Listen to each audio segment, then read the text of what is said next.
Ladies and gentlemen, good morning. Each sunrise is not just the beginning of a new day.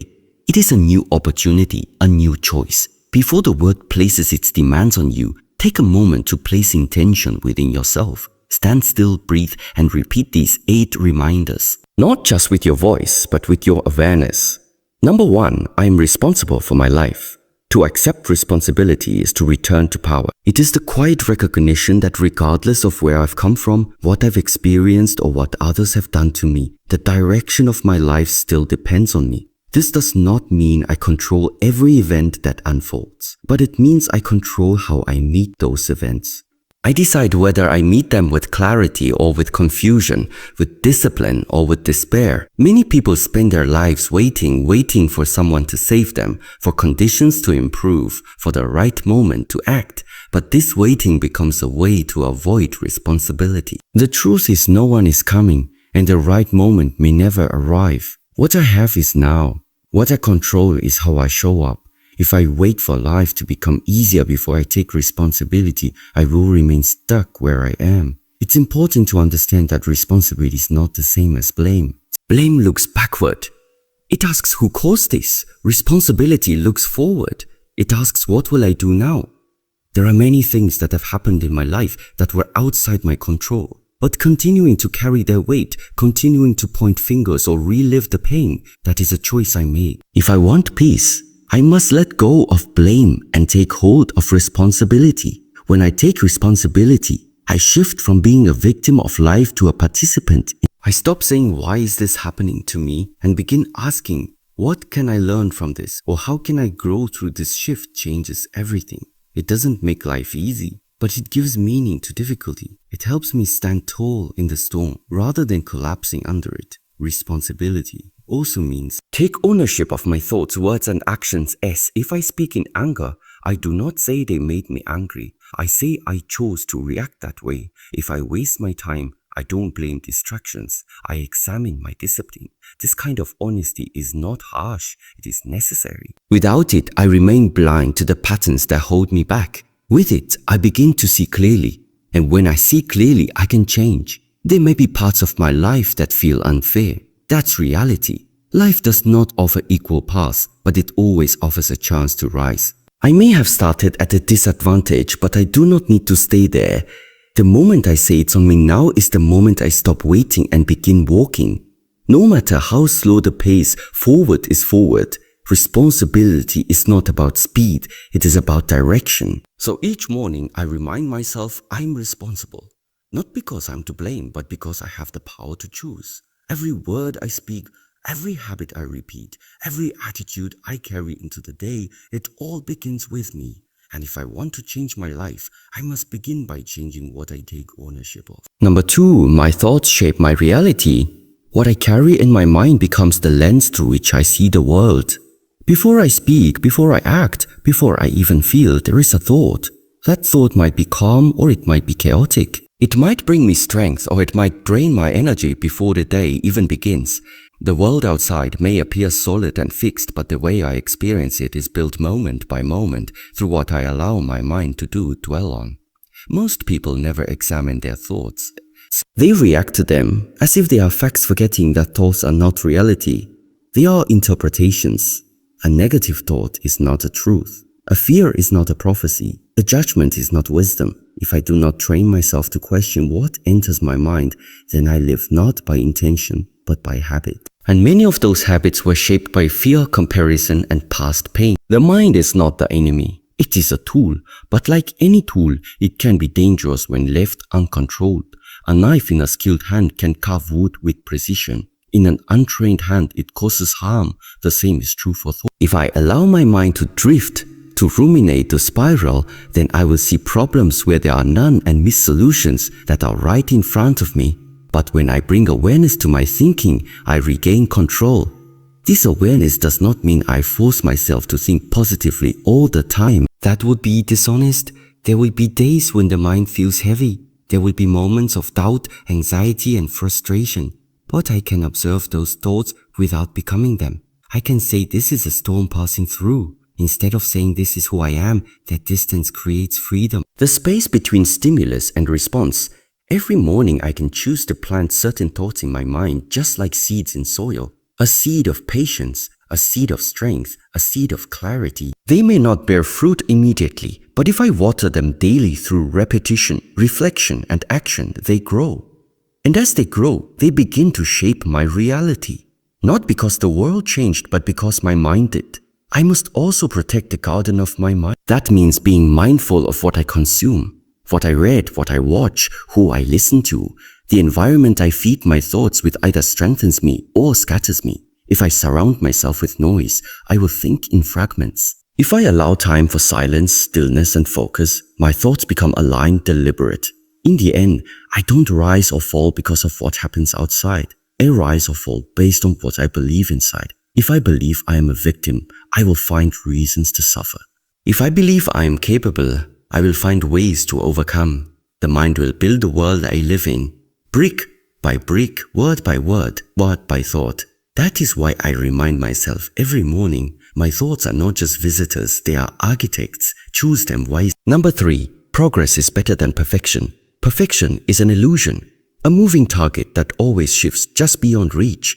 It tells me I must do everything flawlessly or not at all. It whispers that unless I meet some impossible standard, I am not ready, not enough. And when I believe it, I stay stuck. I delay action. I overthink. I wait for conditions to be ideal before I begin. But life does not reward the one who waits. It rewards the one who moves. Progress, on the other hand, is real. It is measurable, grounded, honest. It asks only one question. Are you better today than you were yesterday? Even slightly, even quietly, even in ways no one else can see. The path of growth is not made of giant leaps. It is made of small, consistent steps taken when no one is watching, often without applause, often inside. When I aim for progress, I release the weight of needing to be perfect. I allow myself space to fail, to learn, and to adjust. Mistakes become part of the process, not signs of weakness, but signs of movement. Without failure, there is no refinement. Without imperfection, there is no depth. Nature itself grows imperfectly. Trees twist, rivers bend, and yet they reach their destination. Perfection is rooted in fear. It is a fear of judgment, of failure, of not being accepted. It causes hesitation, and hesitation kills momentum. But progress is rooted in courage. It says start now with what you have. It says move forward even if it's messy. The brave are not those who wait until they feel ready. The brave are those who move even while trembling, in training, in discipline, in life. What matters most is repetition. Show up again and again, even when the results are small. Over time, small becomes strong. Progress compounds one drop after another. And even stone is shaped by water. The same is true for character, skill, and self-mastery, not overnight, but over time, quietly, relentlessly. This mindset changes the way I treat myself. I no longer punish myself for falling short. I study it. I ask, what did I learn here? Instead of, why did I fail again? Progress requires patience, and patience requires compassion. I must be firm with my standards, but kind in my process. That balance keeps me moving even when the pace is slow. Each morning I do not ask, can I be perfect today? I ask, can I take one step forward? That step might be small, it might be invisible to others, but I will know. I will feel it, and over time those small steps will take me further than perfection ever could, because perfection waits but progress walks. Number 4, I am stronger than I feel. Feelings come and go. They rise like waves, sometimes calm, sometimes crashing, but they are not permanent. And they are not always true. Some days I feel clear, other days I feel heavy, uncertain, or drained. But what I feel in the moment does not define who I am. Feelings are weather. Strength is the mountain that remains beneath the storm. There are moments when doubt will speak loud. It will say you can't do this. It will say you failed too many times. It will try to convince me that I am weak simply because I feel discomfort.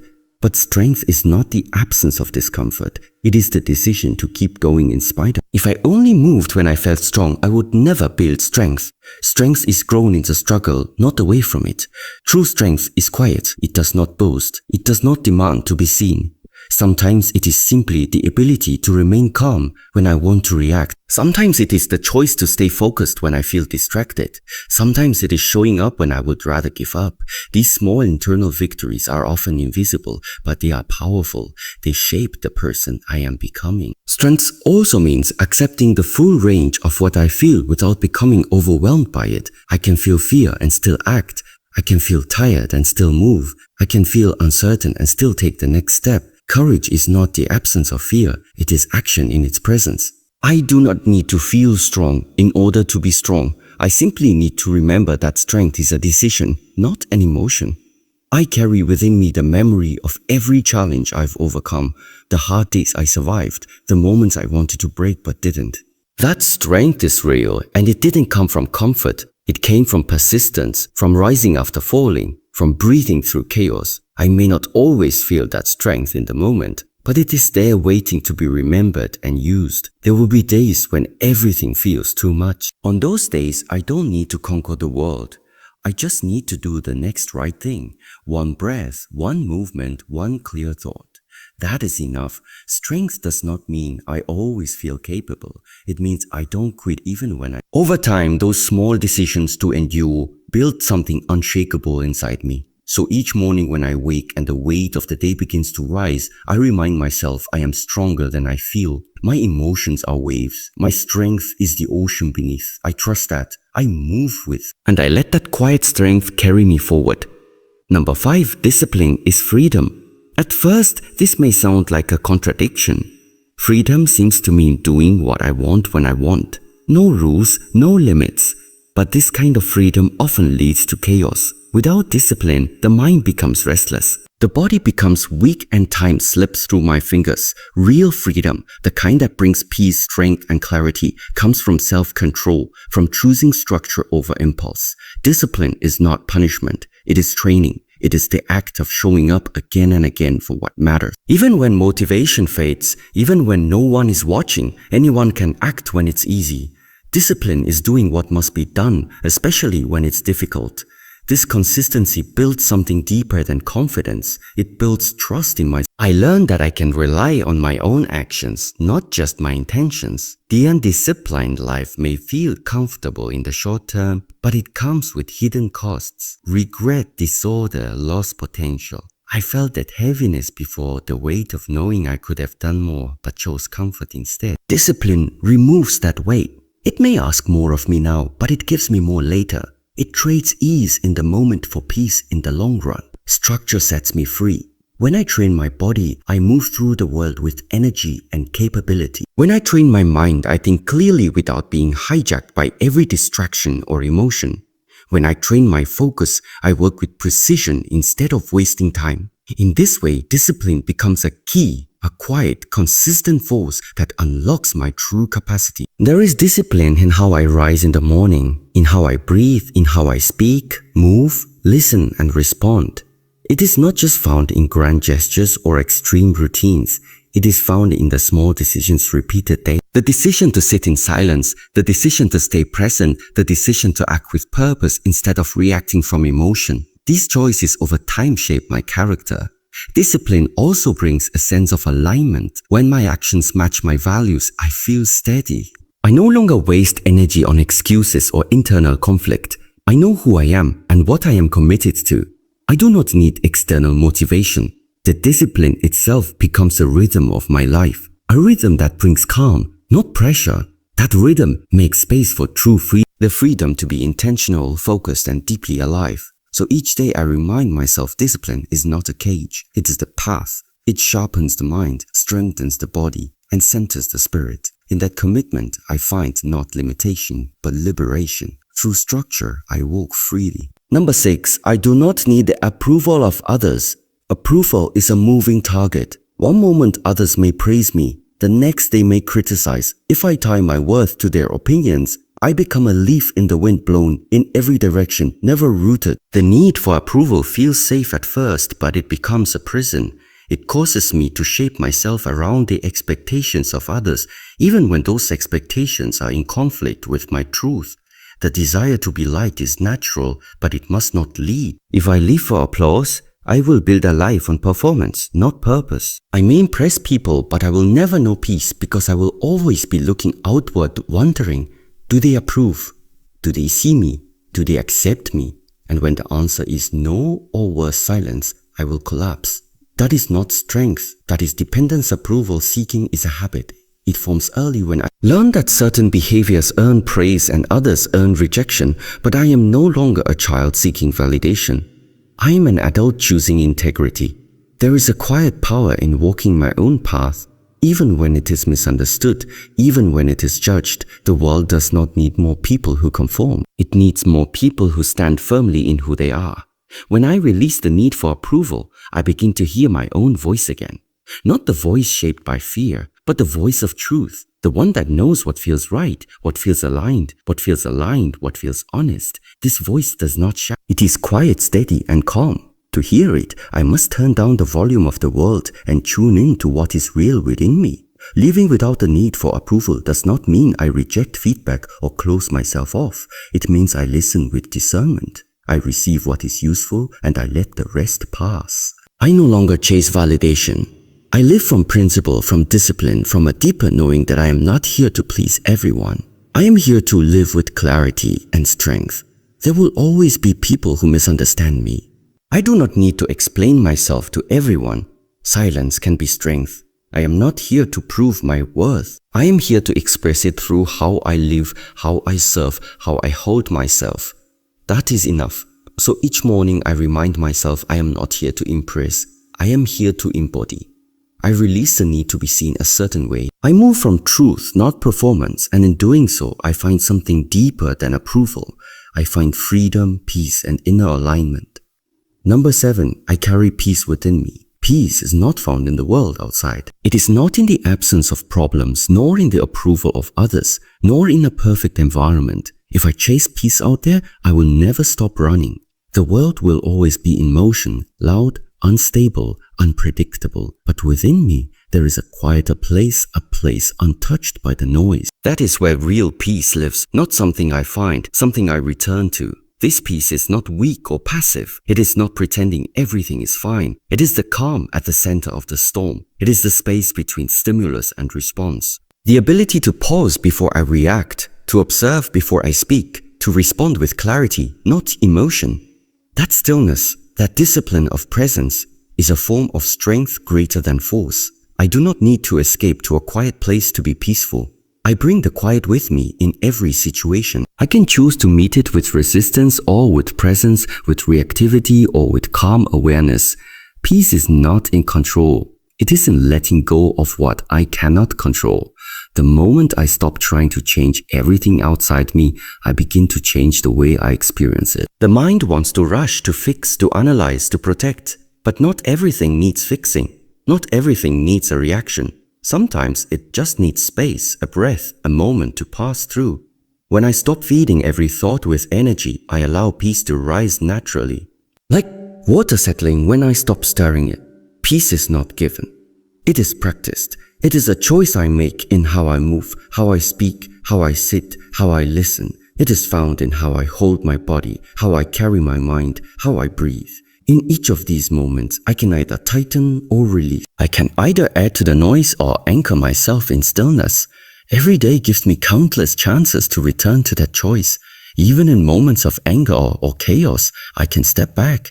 I can say to myself, this is not permanent. This is not me. This is passing. That awareness shifts the energy. I don't suppress what I feel. I allow it, observe it, and release it like a wave washing through. The more I practice this, the less control the outside world has over my inner state. So I remind myself each day peace is not something I wait for. It is something I carry. I walk with it, breathe with it, return to it. Not because life is easy, but because I am grounded. And the more I live from that place, the more I begin to create peace in the world around me without forcing it, without demanding it, simply by embodying it. Number 8, I am enough as I am. This simple truth is often the hardest to accept. Society tells me I must do more, be more, achieve more in order to be worthy. Comparison pulls me into a cycle of never. Ending striving where satisfaction feels always just out of reach. But beneath all the noise, Beneath all the demands, there is a quiet core of being that needs no improvement, no validation, no justification. I am enough not because of what I do, but because of who I am. To say I am enough is not an excuse to stop growing or improving. It is not complacency. It is a recognition that my worth is inherent and unconditional. It means I can pursue growth from a place of wholeness, not from a place of lack. When I know I am enough, I am free to learn without fear, to fail without shame, to rest without guilt. I become whole even as I evolve. Many of us carry the burden of perfectionism because deep down we doubt our intrinsic value. We tie our self-worth to external markers, success, appearance, approval. But this external footing is unstable. It shifts with circumstances and fades with time. Only when I root myself in the truth of enoughness do I find a foundation that cannot be shaken by praise or criticism. Acceptance is the doorway to peace. When I accept myself fully, my strengths and weaknesses, my light and shadow, I stop fighting my nature. I stop wasting energy resisting what is. Acceptance does not mean resignation. It means clarity. I see myself as I am honestly and without judgment. And from that place, I make choices that honor my true self. To embrace I'm enough is also to extend that same acceptance outward. When I am at peace with my own worth, I am less likely to judge others harshly or seek approval desperately. I see the struggles as reflections of universal human experience, not threats or comparisons. This softens my heart and opens space for compassion for myself and for others. The journey to feeling enough may be long and winding. Old habits of self-criticism run deep and voices of doubt may persist, but every time I remind myself of this truth, I plant a seed. Over time, those seeds grow roots of confidence, kindness, and resilience. They anchor me in who I truly am beyond the fluctuations of external success or failure. Each morning, I begin by affirming I am enough as I am. This is not arrogance or vanity. It is a steady reminder that my value is inherent and unchanging. In this acceptance, I find freedom. The freedom to be authentic, to rest, to grow, and to live fully without the burden of needing to prove myself. This truth carries me through the day. They anchor me in who I truly am beyond the fluctuations of external success or failure. The world often measures worth through shifting standards, achievements, titles, wealth, and the approval of others. But I have learned that if I tie my sense of self to those fleeting markers, I will always be on a roller coaster of emotions, soaring when things go well, crashing when they don't. Instead, I choose to root myself in a deeper truth, one that isn't shaken by temporary victories or losses. Each morning, I begin with a simple affirmation. I am enough as I am. At first glance, these words might seem small, even ordinary, but to me, they hold the power to transform my entire day. They remind me that I am not in a race to prove my existence, nor do I have to earn my worth through endless striving. My value isn't something I have to chase. It already exists within me, unshaken and whole. This affirmation is not arrogance. It isn't a claim that I have everything figured out or that I no longer have dreams to pursue.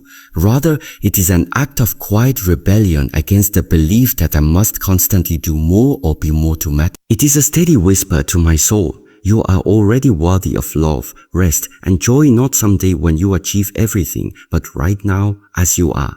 In this acceptance, I find freedom, the freedom to be authentic, to lay down the heavy armor of perfectionism and simply show up as myself. The freedom to rest when I am tired, without guilt whispering that I should be doing more. The freedom to grow at my own pace without comparing my timeline to someone else's highlight reel. And most importantly, the freedom to live fully, to love, to create, to connect without the constant burden of needing to prove my existence to anyone, including myself. This truth carries me through the day. When challenges arise or things don't go as planned, I no longer see them as a reflection of my worth. They are simply experiences, opportunities to learn, to adapt, to keep moving forward. Success becomes something to enjoy, not something that defines me. Failure becomes a teacher, not a sentence on my identity. By returning to this simple reminder each day, I stay anchored in what truly matters. I am not my achievements. I am not my mistakes. I am not the praise or criticism that comes my way. I am simply me, enough, worthy, and whole. And from that place of inner security, life feels lighter, richer, and far more meaningful.